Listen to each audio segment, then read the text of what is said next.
Pido al equipo que por favor nos grabe para primero ofrecerle disculpas a mis amigas y compañeras Alina Duarte y Laura Ceballos, que llevan un largo tiempo en el deck de Sin Censura aquí, desde hace un largo tiempo, y que pues no les hemos dado la palabra para escuchar estos planteamientos tan importantes que hace el presidente López Obrador. Primero la saludo con mucho gusto, Alina, Laura, bienvenidas a Sin Censura, y es un placer impresionante poder compartir este micrófono con ustedes. No, hombre, muchas gracias. Ay, perdón, comadrita chula. No, digo, la verdad es que fue una gran participación de Vicente, y qué bueno que, aunque sin micrófono, se aventó a semejantes preguntas que, como dices, no son de las que publican a 8 columnas los medios convencionales, pero que sí marcan la diferencia en el modo de hacer tanto periodismo como política de parte del presidente. Muchas gracias, feliz año, Toñito, un saludo enorme a toda tu familia, a mi comadrita, feliz año, que no nos habíamos visto antes, Toñito. Feliz año, y bueno, Laura, tú me entiendes con lo de las canas, el otro día que dijiste que en efecto se empieza a alborotar un poco el cabello, por el pelo, por las canas, es verdad, a uno le salen canas, y esto es lo que pasa, y nosotros somos jóvenes, ¿no? Yo no cuento ni con 30 años, imagínense. Yo tengo 40 y 15, y mira nada más cómo estoy. Pero quien sí no tiene canas es Alina, ¿no? La realidad no, yo tengo es una niña, Alina es una niña. Sí tengo, pero no se ven, por ahí andan, ya tengo canas. Mi querida Alina, siempre con la juventud absoluta. También bienvenida a este espacio. No, hombre, muchas gracias, gracias Toño, Laura, por seguir aquí en las trincheras año con año. Pues les sigo deseando un feliz año a ustedes, a la audiencia, al equipo de Sin Censura, y pues ya estamos aquí listas para hablar sin censura. Pues vamos a empezar, ¿qué les parece? Empezamos contigo, Alina. Hace algunas horas el presidente de Brasil, Luis Ignacio Lula da Silva, firmó un decreto para que el gobierno federal asuma las competencias de seguridad, esto según información de Europa Press y de Associated Press, en el Distrito Federal de Brasilia, después de este asalto pues de seguidores de Bolsonaro en varias sedes del Congreso, así como el Palacio Presidencial, el Palacio de Planalto y el Tribunal Supremo Federal, las principales instituciones políticas y judiciales del país. Eso ocurre ayer, una situación que fue, pues vamos, rechazada por la mayoría de los líderes del mundo, los que hoy se encuentran, por ejemplo, ahí en la Ciudad de México, en la cumbre de líderes de América del Norte, ellos también lo rechazaron. Y bueno, aquí hay que ser muy, muy claros con lo que está ocurriendo a nivel internacional, algo que tú nos has advertido, Alina, el despertar de estas fuerzas ultraconservadoras, fascistas, que al no poder conseguir sus objetivos mediante la vía legal y democrática, utilizan la fuerza y la violencia, algo como lo que ocurrió hace algunos años, un 6 de enero, acá en los Estados Unidos, en Washington, D.C., cuando un grupo de racistas, separatistas e insurgentes, pues atacaron el Capitolio de los Estados Unidos. Hoy el presidente López Obrador pues resaltó que tanto el presidente Biden como el primer ministro de Canadá, Justin Trudeau, se expresan, como casi todos los gobiernos del mundo, en rechazo ante la actitud antidemocrática en Brasil. Pero creo que el tema va más a fondo.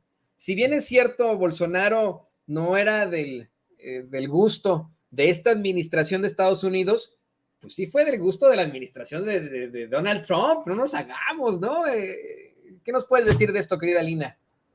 Pues mira, efectivamente yo creo que hay muchas aristas de lo que vimos el día de ayer en Brasil, algo que ya hemos venido advirtiendo y que decíamos que no es suficiente nunca, en ningún proceso, no basta con ganar por la vía de las urnas, hay que dar una disputa ideológica, política, mantenerse en las calles. De hecho, la reacción inmediata, y lo cual celebro en Brasil, es que hoy a las 6 de la tarde, hora de allá, ¿no? Es decir, allá nos adelantan 3 horas, a las 6 de la tarde, hora de Brasilia, de Sao Paulo, van a estarse movilizando. Han llamado los movimientos sociales, el Partido de los Trabajadores, a salir a las calles en defensa inmediata del gobierno democráticamente electo de Lula da Silva. Lo que vimos el día de ayer fue brutal, y miren, hoy también también va a haber una movilización aquí en la Ciudad de México. Quienes estén aquí, nos vemos evidentemente a las 5 de la tarde en el Centro Cultural Brasil México, ahí en Polanco. Vamos a estar haciendo una pequeña manifestación, seamos 10, seamos 15 personas, ahí a las 5 de la tarde en el Centro Cultural Brasil México. Es que espero que también nos puedan acompañar, porque yo creo que la respuesta tiene que ser contundente a nivel internacional. No basta con los tweets de nuestros presidentes, de nuestros mandatarios. Hace falta movilizarse, salir a las calles en defensa de este proceso que ha costado mucho. No solamente fue lo que ocurrió en las urnas el año pasado ya en Brasil, no solamente fue esta victoria con muy poco porcentaje en realidad, si no ha sido una batalla que comenzó, ¿no? Lamentablemente después de un golpe de estado a Dilma Rousseff, después vino el encarcelamiento a Lula da Silva, ha habido una persecución, estigmatización de los movimientos sociales, de los miembros del Partido de los Trabajadores, incluso, bien, hoy me puse una playera justo de Marielle Franco, aquí la podrán ver. Marielle Franco fue una mujer activista, diputada negra que fue asesinada por el bolsonarismo, lesbiana, ¿no? Hoy su hermana, Ana, si no mal recuerdo, Franco, es quien va a ocupar el Ministerio de Igualdad Racial. Entonces, es una lucha en realidad histórica, ¿no? Que se ha venido dando durante muchos años, más allá de las luchas, obviamente, sindicales, de movimientos sociales en la década de los 80s, 90s, cuando se conforma el Partido de los Trabajadores, cuando Lula asciende como un líder sindicalista. Más allá de todo eso, la verdadera victoria que vimos hace unas semanas fue la lucha de estos movimientos, de estos sectores históricamente excluidos, el que Lula lograra nuevamente llegar a la presidencia después de haber sido criminalizado, puesto en la cárcel, que le hubiesen quitado y querido quitar sus derechos políticos, habla de lo mucho que sigue costando mantener ese gobierno. Yo creo que hoy el bolsonarismo, y lo dijimos en su momento, no está derrotado. Sin embargo, sí hay una estrategia ya pareciera de la derecha, así como en los 60s y los 70s se tenía el menú para los golpes de Estado, ¿no? Entrenaban a sus militares en la Escuela de las Américas, generaban, que hoy también lo hacen a través de los medios de comunicación, retiraba la inversión, esta desestabilización, etcétera, etcétera. Bueno, ahora parece que en el menú implica dudar de las elecciones, como lo hicieron con Evo Morales y ahora con Lula da Silva, que también lo hacía Jair Bolsonaro, y después bloquear las calles, movilizarse, ¿no? Alegando un fraude. Permitieron que llegara Lula da Silva, pero ahora hacen lo mismo que vino haciendo el trumpismo, ¿no? Yo creo que no hay que perder de vista que el trumpismo hoy se ha vuelto en América Latina, y no solamente en Brasil, sino en sectores de ultraderecha, argentinos, bolivianos, incluso aquí en México lo veíamos con esta cumbre antifascista fascista hace unos días. Vemos que este trumpismo se vuelve ese eje de acción, ¿no? Dudaron también de la elección de Biden, y yo no creo que Biden estuviera muy feliz tuiteando, Toño, Laura. Yo creo que lo hizo justamente porque les tocó en carne propia vivir lo mismo que vivió el día de ayer Lula da Silva, cuando, bueno, aquí Lula ya había asumido, pero en ese momento Biden no lo había hecho, todavía era el candidato electo, y ese 6 de enero tomaron el Congreso vestidos exactamente igual que como los bolsonaristas el día de ayer, irrumpieron no solamente ayer en el Congreso, sino en la Suprema Corte, en el Palacio de Planalto, ¿no? Que es como su Palacio Nacional, haciendo pues destrozos. Lo único bueno que puedo decir que ocurrió es que no solo evidenció quiénes son los antidemocráticos, sino además también Lula da Silva ya detuvo a más de 300 personas, ¿no? Es decir, ya se actuó conforme a la ley.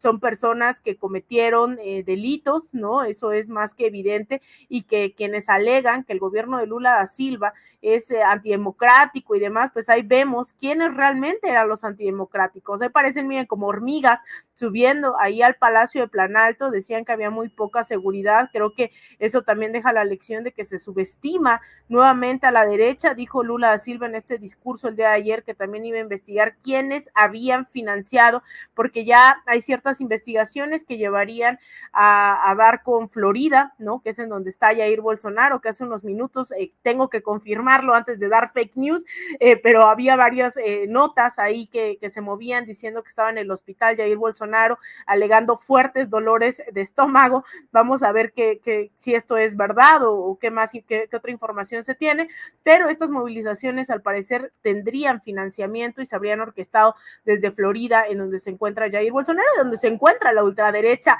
latinoamericana, ¿no? Ya es el paraíso del fascismo. Sabemos que ahí hay personajes como Marco Rubio, tú bien lo sabes, querido Toño, que se ha dedicado a diseñar la política de ultraderecha a nivel regional. Entonces yo creo que es muy grave. Lo único que sí puedo decir es que yo creo que esto se tiene que responder con solidaridad, con movilización, con organización. Yo voy a estar muy feliz, espero que las marchas de hoy en Brasil sean multitudinarias, porque cierro con esto, le decía hace rato a unos compañeros mexicanos, ¿no? Yo decía, ¿qué les voy a contar a muchos mexicanos y mexicanas cómo se derrotan los golpes blandos, cómo se derrota el lawfare, cuando en realidad aquí en México se derrotó también un intento de lawfare, ¿no? Que fue de los primeros en la región, que fue el intento de desafuero de Andrés Manuel López Obrador. La gente inmediatamente salió a las calles, hizo un plantón, se movilizó. Es decir, creo que ya hay, así como hay estas fórmulas de cómo hacer un golpe blando, creo que también tenemos algunas herramientas para saber cómo derrotarlo. Así que bueno, yo insistiré en que quien pueda nos podamos ver el día de hoy ahí en el Centro Cultural Brasil-México, en esta movilización de solidaridad desde México hacia el pueblo brasileño, hacia el gobierno democráticamente electo de Lula da Silva, a las 5 de la tarde en Arquímedes 98 en Polanco. Entonces, bueno, quien pueda sumarse, creo que será fundamental que mandemos un mensaje de solidaridad hasta Brasil, querido Toño, querida Laura. Y todos van a ser bienvenidos ahí a esa manifestación. Yo te confirmo, Alina, en efecto, la agencia Reuters cita a la cadena Globo en que, en efecto, el expresidente de Brasil, Jair Bolsonaro, fue hospitalizado en Orlando, Florida, por un dolor abdominal. Recordemos que lo acuchillaron en las elecciones algún tiempo a Jair Bolsonaro. Bueno, pues por unos dolores lo metieron ahí a un hospital en Orlando, Florida, pues a ver cómo le va esto, pues a un día de que, como bien nos planteara Alina, hubiera un golpe, un intento de golpe ahí en Brasil. Y le pido al equipo que nos grabe, porque, querida Laura, la verdad es que los conservadores mexicanos, si pudieran, harían lo mismo que en Estados Unidos y que en Brasil. Se habla mucho de la polarización y no sé qué, pero eso es lo bueno de que no exista polarización, que es un 70 contra un 20. Se habla de cómo es que 7 de cada 10 mexicanos apoyan a López Obrador, a uno le vale madres, es el típico que no le importa nada, y 2 lo odian a muerte, lo odian con odio jarocho. ¿Cómo podemos pensar en esta agresión por parte de la derecha cuando no le queda nada por la vía legal, pues utilizar la violencia para sus cometidos? Lo ves cercano en México, si de pronto comenzaran a aumentar sus números, podrían, además de ese golpe blando del que habla Lina, podríamos pensar en actos violentos por parte de estos sujetos. Permíteme insistir solamente con una cosa más. Se habla mucho, y lo dieron a conocer nuestros amigos de Contralínea, de esas logias del PAN que supuestamente entrenan en la Sierra de Guanajuato y que son neonazis, que son pues grupos paramilitares. ¿Ves que estaríamos en algún riesgo de encontrarnos a esa ultraderecha fascista en México?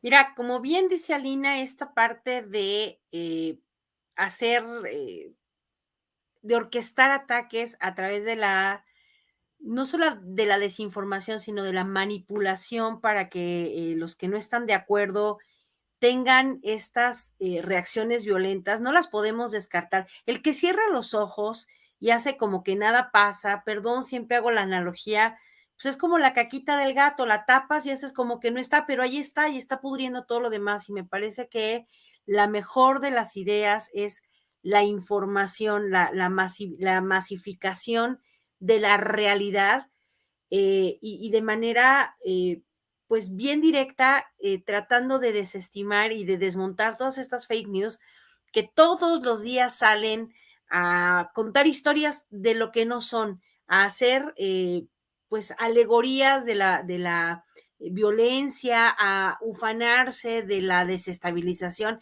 Creo que ese es el trabajo que nos hemos arrogado y al que tenemos que apelar. Yo creo que toda esta gente que estuvo pues en protesta en estos campamentos por más de 70 días, a las afueras de todo esto, de este complejo gubernamental en Brasil, tenían esta intención, sí, de emular estos actos que tuvieron lugar antes de la toma de protesta de Biden, precisamente para demostrar su descontento. Y fue muy curioso que Bolsonaro dijo, bueno, la movilización de la gente, la manifestación, también es una forma válida de hacer política. Y tuvo que decir y agregar ahí, bueno, sí, pero que no sean tan violentos, porque en este ataque brutal, en donde se destruyeron obras de arte, regalos de otros países, donde se tomaron armas pues bastante letales, de una letalidad grande, documentos donde se hizo gala de la destrucción, pues yo creo que sobrepasa incluso esta idea que algún protofascista podría tener de sus seguidores, poniendo nuevamente a este perdedor en el lugar del gobierno. Entonces, yo creo que se le pasó de castaño a oscuro bueno, a lo mejor esa es la razón de su dolor de panza, ¿no? Y ahora sí, le agarró la angustia de pensar que estos actos que se van pues convirtiendo en algo cada vez más violento, puede además no solamente trastocar su propia estabilidad, porque además en Estados Unidos entró 2 días antes del vencimiento de su visa A1, que es con la que entran a Estados Unidos los mandatarios, y a lo mejor de pronto mucha gente en Estados Unidos está pidiendo la expulsión de Bolsonaro, están pidiendo que se revise el estatus con el que ingresó, que si ya no es mandatario se le expulse, que se le envíe a Brasil y que de alguna manera sea juzgado por pues haber pues no sé si financiado del todo, pero por lo menos sí aventado a la gente a manifestarse de esta forma tan violenta. Entonces, yo creo que sí es de revisarse. En México no podemos decir que no pasará, pero como dice Alina, y creo que es la mejor de las ideas, informarnos, seguir en la movilización, el sentarnos en nuestro cómodo sillón no hace política, y sí transformar a través de la información, salir a las calles, la movilización, hacer política de banqueta es lo más efectivo para ayudar a politizar de manera efectiva a la gente.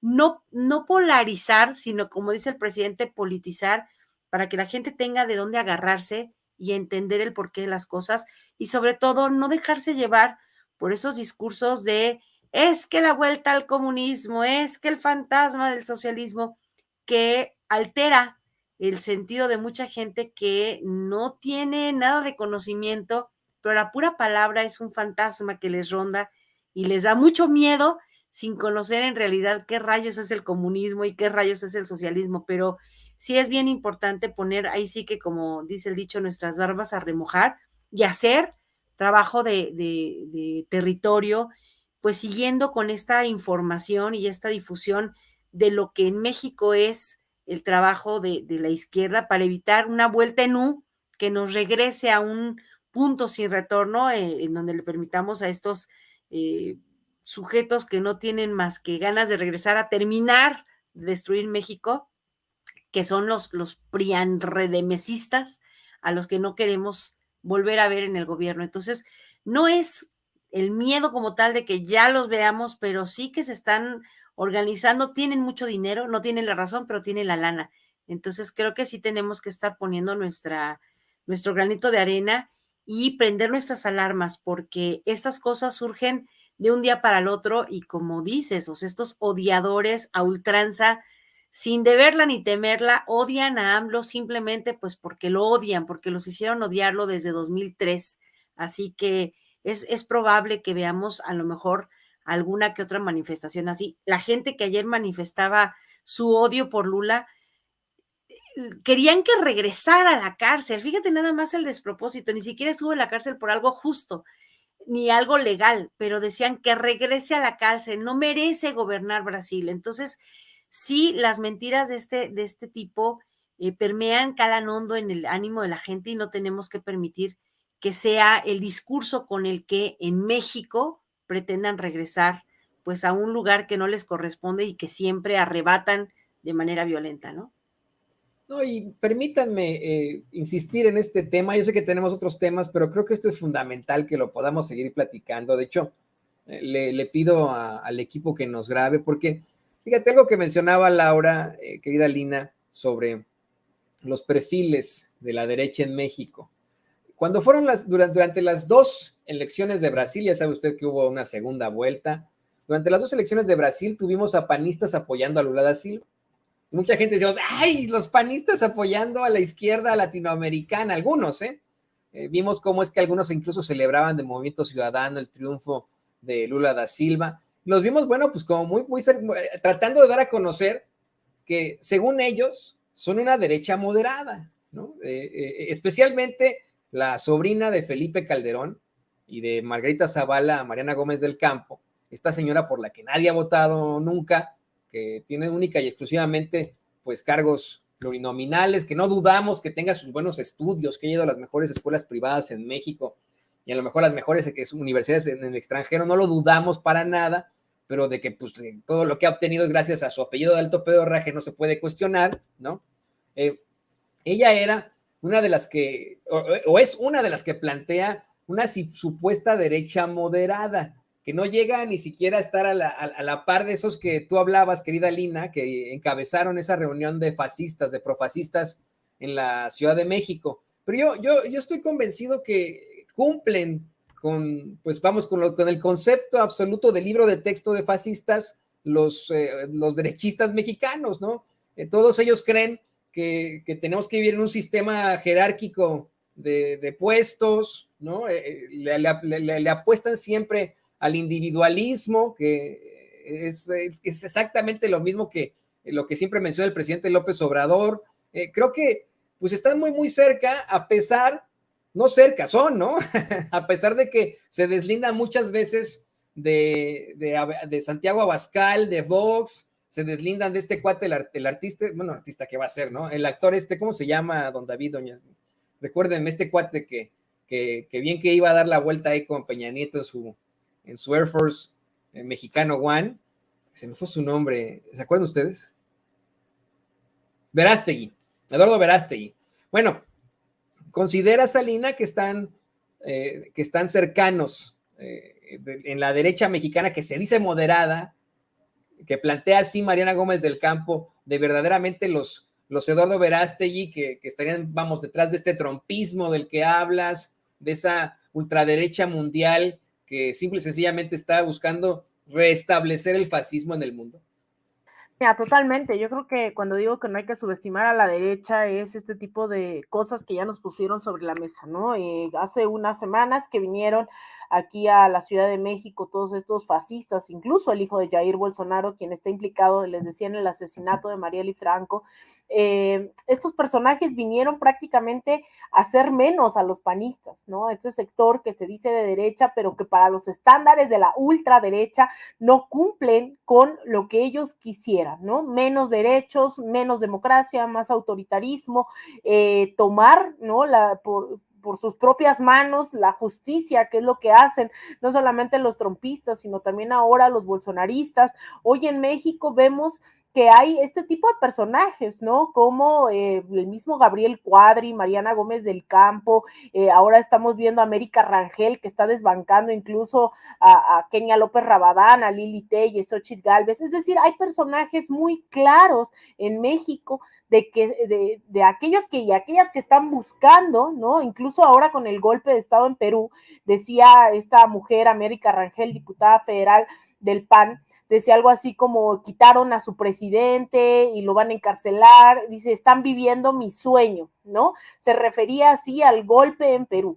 Ahora en Brasil, la verdad es que fueron un poco más recatados porque sabían que había sido un presidente democráticamente electo, pero ganas no les faltan, ¿no? De emprender toda esta ruta. Yo creo que el tema de Perú nos dejó a muchos y muchas claro que lo que están buscando es una vía sumamente antidemocrática, imponer sus intereses por sobre los intereses del pueblo y la ciudadanía mexicana, que están buscando a la primera posibilidad destituir al presidente Andrés Manuel, incluso encarcelarlo, ¿no? Ellos ellos bien lo dicen, están esperando a que eso ocurra, a tener las posibilidades, porque Andrés Manuel, dicen, va a terminar en la cárcel.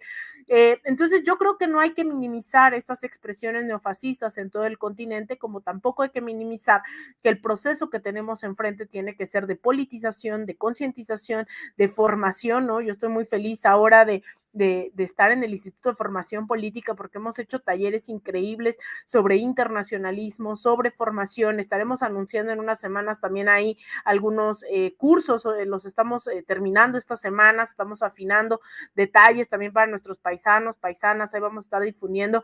Tenemos ya muchísimos círculos de estudio virtuales por el momento, y cada 2-3 meses son presenciales en diferentes ciudades de Estados Unidos, pero creo que esa es la vía, seguir debatiendo, seguirnos organizando, seguirnos informando, porque la derecha no escatima en usar los recursos que tiene a su alcance, sea los medios de comunicación, sea el sistema judicial, sea el INE. En el caso mexicano es muy particular que el INE está jugando ese papel golpista de desestabilización, de persecución y criminalización.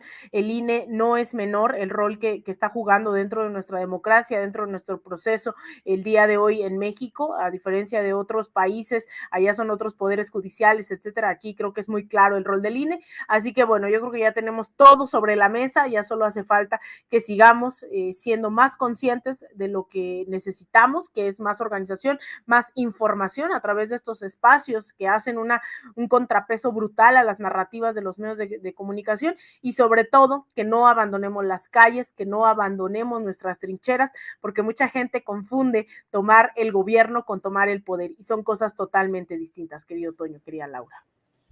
Y le pido al equipo que nos grabe ya también para cerrar, querida Laura. Alina habla de la participación ciudadana, de nosotros en estos momentos acercarnos a las manifestaciones, a las marchas, a las exigencias, pero creo que también hace falta el estar fiscalizando lo que ocurre, algo que tú siempre haces y que me llama mucho la atención. Miren, nosotros aquí en Sin Censura, junto con los amigos de Sin Línea, estamos constantemente, y con usted que nos ve, que nos escucha, usted público consentidor, fiscalizando a las secretarías, a los cuerpos legislativos, a los cuerpos judiciales. Constantemente estamos viendo qué pasa ahí en la Suprema Corte, y usted también lo hace. Nunca en la vida se había visto eso de por fin alguien, por fin, no sé, no tener alguna audiencia como la tiene la Suprema Corte en determinaciones fuertes, o el Tribunal Electoral del Poder Judicial de la Federación. Esa ha sido siempre una realidad existente. Pero creo que ahora esa fiscalización, Laura, tiene que hacerse con los partidos políticos y con estos grupos que ya son de ultraderecha y que nos quieren manejar la idea que siempre plantea Mariana Gómez del Campo: sí odio a López Obrador, sí soy aspiracionista, sí tengo tendencias violentas como las del Pelón Gomis, sí creo en una pues jerarquización de la vida diaria, pero soy moderado, ¿no? Pues no son moderados. Creo que tendríamos que seguirlos exhibiendo y fiscalizando, ¿no, Laura? Mira, dice por ahí un libro religioso, el que la gente aquí en México más prefiere, que es la Biblia, que a los tibios Dios los vomitará de su boca. E incluso, bueno, fue, como dice Alina, fue hasta chistosito que los ultras de allá de la madre patria de estos sujetos les dijeron: ustedes no entran a este club de Toby por tibios, porque ni siquiera se definen como los ultras que debieran ser. Pero fíjate que eso es bien importante, Toño, es bien necesario, útil, urgente estar en constante fiscalización de quiénes son, de lo que hacen, porque al final de cuentas, acordémonos que cada vez que va a haber baile de máscaras, se ponen una nueva con la que logran engañar a mucha gente, y es bien importante conocerlos, quiénes son y qué han hecho, para que no nos vuelvan a engañar. Justamente en este tránsito en donde pues el partido que hoy está en el poder se ha convertido en el partido pues obviamente que más ofrece trabajo, por así llamarlo, a quienes se han dedicado a la política de toda la vida. Lo que hacen pues es que se cambian de ropaje para aparentar que siempre han sido pues un poquito de los moderados, un poquito de los de izquierda dentro de los de la derecha, para venir a buscar un huequito aquí de este lado del poder, de los que están ahorita gobernando, Y pues ese es un poco lo que tenemos como misión, desenmascararlos ante la gente para que no nos pase que después se quiten esa máscara con la que se vendieron y acaben golpeando desde adentro pues al gobierno. Sí sabemos que en este sexenio que va a hacerse el cambio para el 2024, el que va a gobernar durante los siguientes 6 años, en mucho pues va a pesar el nombre del presidente Andrés Manuel López Obrador, va a ser el que arrastre y que todavía logre mucho en posiciones de poder, tanto en el Ejecutivo Federal como en los locales y también en la parte de los legislativos. Pero hay que tener en cuenta que esto no va a durar toda la vida y que sí tenemos que hacer mucho trabajo de información, de descubrir quién es quién, ahora sí que quién es quién, y precisamente qué bueno que se da la oportunidad. Justo voy a empezar una sección para ir a conocer a cada persona de las que se nos van a ofrecer como los candidatos que seguirán con esta transformación, para que no nos vean la cara de Juat y no nos quedemos con ganas de saber quién era la persona por la que voté en la boleta y no la conocía. Y de alguna manera eso nos da la oportunidad de darle a la gente pues también el chance de que ustedes en lo local nos manden, oigan, fíjense que fulanita de tal, aquí en Cuernavaca, por ejemplo, hay un hashtag que dice, en Morelos es Margarita, yo no sé quién es Margarita, pero entonces lo que me voy a dedicar es a buscar quién es Margarita, porque pues yo no voy a ir a votar a ciegas, no voy a permitir que mi voto se desperdicie en alguna cosa que a lo mejor de pronto yo no conozca.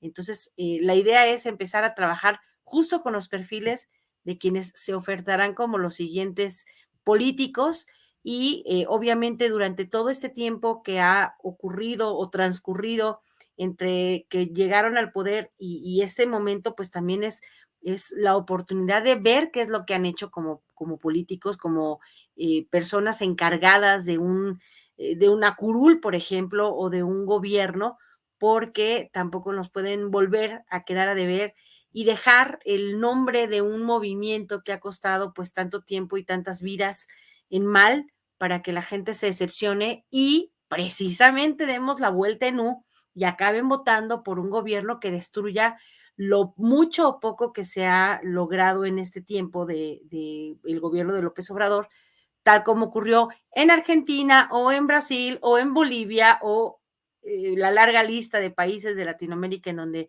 la gente se ha decepcionado porque sus políticos no han dado los resultados que prometieron.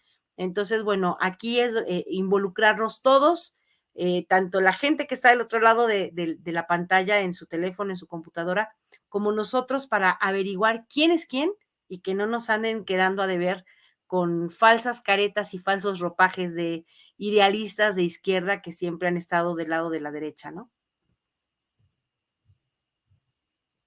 Totalmente, totalmente. Hay que buscar esas máscaras, hay que fiscalizarlos, hay que buscarlos aquí y allá. Y solamente yo para cerrar con esto les quiero decir que los conservadores mexicanos sí han votado en contra de muchísimas situaciones, en contra del pueblo y que son de extrema derecha.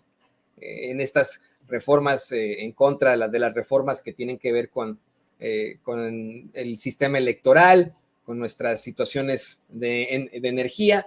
Y aquí en Estados Unidos hay conservadores republicanos muy moderados. Es el problema que existe en estos momentos con Kevin McCarthy, por ejemplo, a los que los conservadores de ultraderecha les llaman rhinos, Republican in name only, republicanos solamente en nombre, ¿no? Y a los que, bueno, cuestionan cómo tienen idea, porque sí, en efecto, ellos son más moderados y votan en contra de cuestiones que van en contra de todo lo que tiene que ver con el status quo, contra el pueblo de los Estados Unidos. En México no hay una diferencia.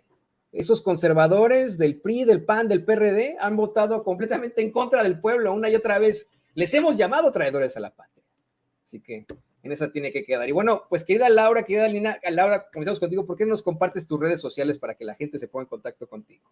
Bueno, yo estoy en Sinline MX todos los días a las 11 de la mañana. Hoy no, perdón, les pido una disculpa además, desde el miércoles no transmití porque tuvimos a mi suegra muy malita y desgraciadamente el viernes falleció, entonces apenas ayer regresamos, no me había enterado yo de prácticamente nada y se me hacía una traición lanzar un programa de algo que no sabía, nada más me enteré de esto de Bolsonaro y obviamente de lo del metro, pero bueno, todos los demás días a las 11 de la mañana en Sin Línea MX, y a partir de este jueves, todos los jueves vamos a estar trabajando precisamente con los perfiles de las personas que están ya lanzándose a sus candidaturas, y en Facebook estoy como Laura Ceballos _Sin Línea MX, y en Twitter como @CeballosLaura, y pues ahí déjenos todas las indicaciones de personas que ustedes quieren que investiguemos para empezarlas a conocer en sus estados, para pues de alguna manera tener el conocimiento de quiénes son los que vamos a estar poniendo en nuestra boleta con una palomita. Muchísimas gracias, Toño, y saludos a todos. Don David, Ceci, querida, un abrazo a todos. Un abrazo a la querida Laura Ceballos Alcázar, ya lo sabe, abogada especialista en Derecho Electoral y colaboradora de Sin Línea MX. Y pues, querida Lina, también por favor compártenos tus redes sociales, y por supuesto que te deseamos la mejor de las suertes hoy en esa manifestación que estarás encabezando, hay que decirlo con todas sus letras. Alina lucha incansablemente por los derechos civiles, pero ¿por qué nos compartes tus redes sociales por ahora, querida Lina? Muchísimas gracias, Toño. Pues a mí me pueden encontrar en Twitter, en @AlinaDuarte_, en Instagram _AlinaDuarte, en Facebook.com/AlinaDuarte periodista, también ahí, en el instituto, de vez en cuando estamos haciendo ya transmisiones, eventos, etcétera, etcétera.